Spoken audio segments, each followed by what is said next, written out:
کہ تجلی جو انسان کی صورت میں چمکی وہ صورت قرآن کی صورت میں چمکی، وہ چہرہ تھا ان کا کہ نور جلی تھا، وہ جسم معطر بھی کیا صندلی تھا، وہ آنکھوں میں ٹولے تھے بازار والے، وہ ہونٹوں پہ الفاظ ابلاغ والے، وہ بولے تو پھولوں کو مسکان بخشے، وہ دیکھے تو فطرت کو ایمان بخشے، وہ مسکراتے تو سب مسکراتے، صحابہ انہی کی سبب مسکراتے، یتیموں فقیروں پہ خیرات کرتے، سوالی پر بخشش کی برسات کرتے، بہت عاجزی سے چلتے زمین پر، بہت عاجزی سے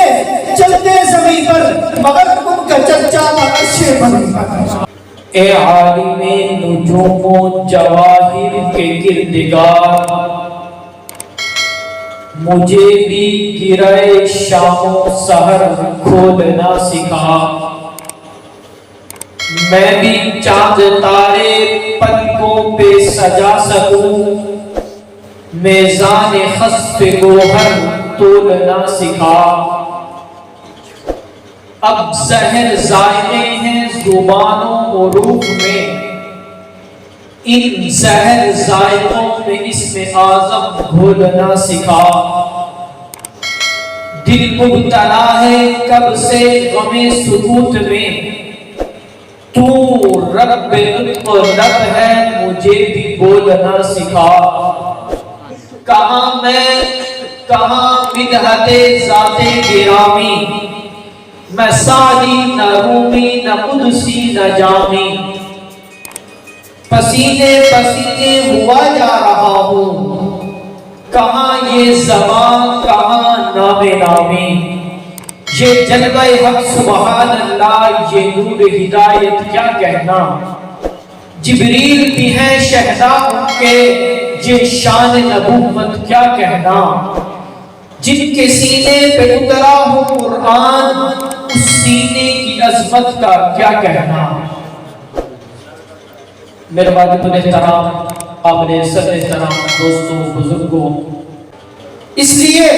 یہ قرآن مجید ایک ایسی کتاب ہے، یہ ایک ایسی انقلابی کتاب ہے، فرمایا کہ یہ قرآن مجید جس کی زندگی کے اندر اتر جاتا ہے اس کی زندگی بدل جاتی ہے، اس کا مقدر بدل جاتا ہے، اس کا نصیب بدل جاتا ہے۔ رسول اللہ صلی اللہ علیہ وسلم کے ایک صحابی ہیں حضرت حنظلہ رضی اللہ تعالی عنہ، ان کی بیوی ہے،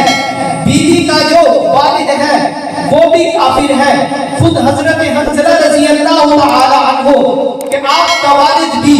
عامر راہب اسلام دشمن ہے، مسجد زرار جو منافقین نے جس کو بنایا تھا اس نے قیام کے اندر اسی کی محنت کار فرما ہے، وہ قرآن مجید کی تاثیر مغناطیسی ہے، قرآن مجید کی تاثیر ہوا گیر ہے۔ فرمایا کہ حضرت حنظلہ رضی اللہ تعالی عنہ جب اس قرآن کو سنتے ہیں، اس قرآن کی محفل میں بیٹھتے ہیں، قرآن والوں کے پاس بیٹھتے ہیں، تو جو اس قرآن کو سنتا ہے، سن کر اس کے معانی، مطالب اور مفاہیم پہ غور کرتا ہے، تو ایسا کبھی نہیں ہو سکتا کہ اس کے سننے کے بعد، اس کے غور کرنے کے بعد اس کے دل کی دنیا بدل نہ جائے۔ اس لیے حضرت حنظلہ رضی اللہ تعالی عنہ حضور کے صحابی ہیں، حضور کی تربیت میں بیٹھتے ہیں، قرآن مجید کے طالب بنتے ہیں، تو کچھ لوگ ایسے ہوا کرتے ہیں کہ جن کی محفل میں بیٹھنے سے ان سے محبت ہو جایا کرتی ہے، کچھ لوگ ایسے ہوتے ہیں کہ جو اگر ان سے دور ہوا جائے تو ان سے انسان کی محبت جو ہے وہ ختم ہو جاتی ہے، لیکن رسول اللہ صلی اللہ علیہ وسلم کی ذات گرامی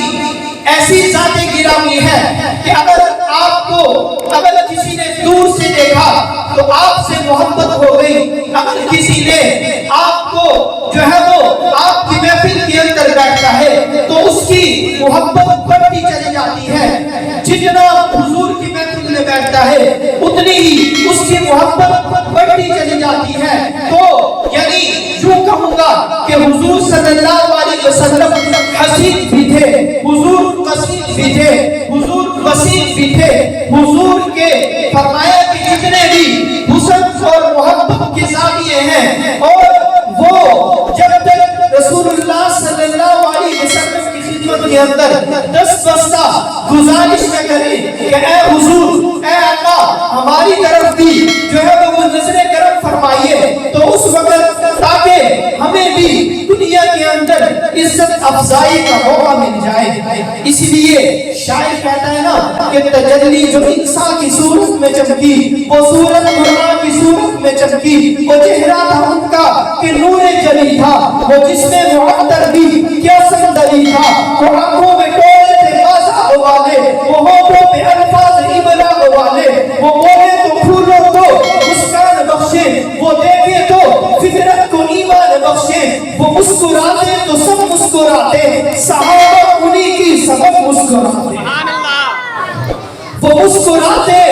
تو سب مسکراتے صحابہ انہی کی سبب مسکراتے یتیموں فقیروں پہ خیرات کرتے سوالی پر بخشش کی برسات کرتے بہت عاجزی سے چلتے زمین پر بہت عاجزی سے چلتے زمین پر مگر ان کا چرچا تھا عرش بری پر. سبحان اللہ. اسی لیے محبت کے اور حسن کے جتنے زاویے ہیں وہ سارے رسول اللہ کی قدموں کے اندر آ کے یہی گزارش کرتے ہیں کہ اللہ کے رسول صلی اللہ علیہ وسلم ہماری طرف بھی کچھ نظر کرم فرمائیے تاکہ ہمیں بھی دنیا کے اندر عزت افزائی کا موقع مل جائے. اس لیے آج دیکھ لیں کہ میں نے اور آپ نے حضور کو دیکھا نہیں لیکن حضور کو سنا ہے. میں نے اور آپ نے حضور کو دیکھا نہیں لیکن حضور کو پڑھا ہے. ہمارے دل کے اندر رسول اللہ صلی اللہ علیہ وسلم کی محبت کون کون کے بھری ہوئی ہے. اس لیے حضرت حنظلہ رضی اللہ تعالی عنہ جب حضور کی مجلس میں بیٹھتے ہیں حضور کے ساتھ ایسی محبت ہو جاتی ہے کہ دن بدن حضور کے ساتھ محبت کا درجہ بڑھتا چلا جاتا ہے. فرمایا کہ ایک دن شادی ہو جاتی ہے شادی کی بعد ایک رات بیوی کے ساتھ گزارتے ہیں گزارنے کے بعد ابھی غسل کے لیے جو ہے وہ باہر نکلتے ہیں غسل نہیں کر پاتے کہ ایک طرف سے آواز آتی ہے کہ مارکہ حق و باطل غزوہ احد جو ہے وہ پورے جوش و خروش کے ساتھ جو ہے وہ لگا ہوا ہے وہاں مجاہدوں کی ضرورت ہے فرزانوں کی ضرورت ہے. تو فرمایا کہ حضرت حنظلہ رضی اللہ تعالیٰ عنہ غسل بھول جاتے ہیں اور میدان کارزار میں اترتے ہیں. کہیں سے آواز آتی ہے کہ رسول اللہ صلی اللہ علیہ وسلم زخمی ہے تو حضرت حنظلہ رضی اللہ تعالیٰ عنہ جوش کے اندر آ جاتے ہیں. جوش آ جاتا ہے جوش ایسا آتا ہے تلوار ہاتھ میں لیتے ہیں اور ایسے چلتے ہیں بڑھتے چلے جاتے ہیں دشمن کا شرازہ بکھیرتے چلے جاتے ہیں. آخر حضرت حنظلہ رضی اللہ تعالیٰ عنہ کی شہادت ہو جاتی ہے. پھر شہادت ہوئی کہ ایسی شہادت فرمایا کہ رسول اللہ صلی اللہ علیہ وسلم نے فرمایا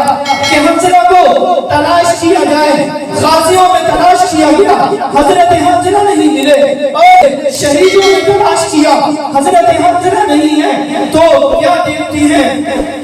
دیکھتے ہیں کہ ایک قریب جھاڑیوں میں ایک قریب جھاڑیوں کے اندر حضرت حنظلہ رضی اللہ تعالیٰ عنہ کی لاش یوں زمین سے اٹھی ہوئی ہے اور لاش سے فرمایا کہ یوں موتیوں کی طرح پانی جو ہے وہ ٹپک رہا ہے. اور حضرت حنظلہ رضی اللہ تعالیٰ عنہ کو رسول اللہ صلی اللہ علیہ وسلم دیکھتے ہیں. فرمایا کہ رسول اللہ صلی اللہ علیہ وسلم فرماتے ہیں کہ حنظلہ کو اللہ کے فرشتے غسل دے رہے ہیں.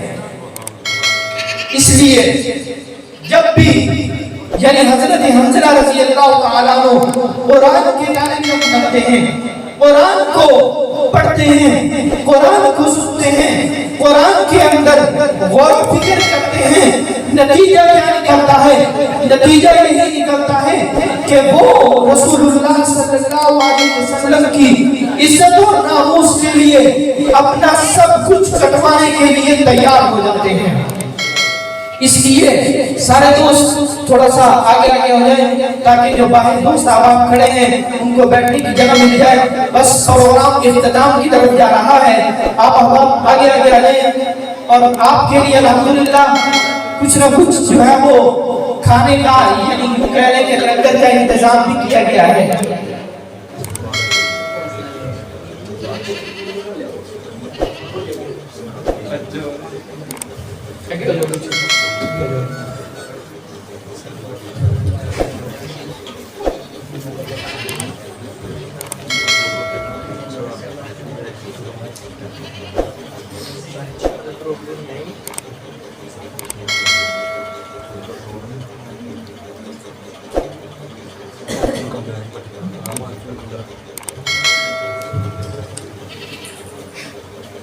آج ادھر یہ ٹینوں والی مسجد میں بھی آج ختم قرآن مجید تھا تو حضرت والد صاحب وہاں گئے ہوئے ہیں. تو ابھی الحمدللہ تھوڑی ہی دیر بعد وہ آپ کے سامنے تشریف لائیں گے اور انشاءاللہ وہ دعا فرمائیں گے. تو اتنی دیر تک آپ احباب توجہ سے بیٹھیے اور محبت کے ساتھ بیٹھیے اور یوں یعنی دھیرے دھیرے لہجے کے اندر بیٹھیں گے تو جو بیان کرنے والا جو کچھ آپ کو سنانے والا ہے تو وہ بھی جو ہے وہ کھل کے نہیں سنا پائے گا, کھل کے آپ کو کچھ نہیں بتا پائے گا.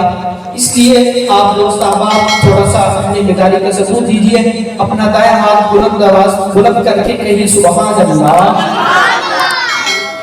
ذرا ہلو گے جلو گے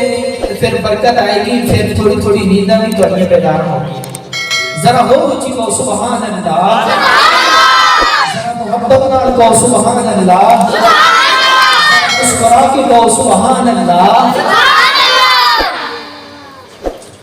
حضرت حنظلہ رضی اللہ تعالیٰ عنہ قرآن کے طالب علم بنتے ہیں. قرآن کے طالب علم بننے کے بعد جب دیکھتے ہیں کہ مارکہ احد یوں یعنی اپنے جوش و خروش کے ساتھ ہے تو حضرت حنظلہ اپنے آپ کو مارکے کے لیے پیش کر دیتے ہیں. تو دیکھیے شادی کو ابھی ایک رات گزری ہے, شادی کو ابھی ایک رات گزری ہے اور غسل کرنا ہی بھول گئے اور شہادت کے بعد اللہ کے فرشتے ان کو غسل دے رہے تھے. تو یہ اعزاز کس کے لیے ہے؟ قرآن کے طالب علم کے لیے یہ اعزاز ہے. قرآن کو سننے اور قرآن کو پڑھنے والے کے لیے یہ اعزاز ہے. اورنگزیب عالمگیر ایک بادشاہ, وقت کا ایک بادشاہ گزرا ہے. وہ فرمایا کہ وہ اپنے والد کو آگے کہنے لگا کہ ابا جان آپ کو مبارک ہو کہ آپ کے بیٹا حافظ قرآن بن چکا ہے. آگے سے اورنگزیب عالمگیر کا جو والد تھا وہ بھی ایک پڑھا لکھا ایک عالم تھا, وقت کے ایک عالم تھے. وہ کہنے لگے کہ اے بیٹا مبارک تجھے ہو کیونکہ تیرے بیٹے نے قرآن مکمل قرآن مجید حفظ کیا ہے. اور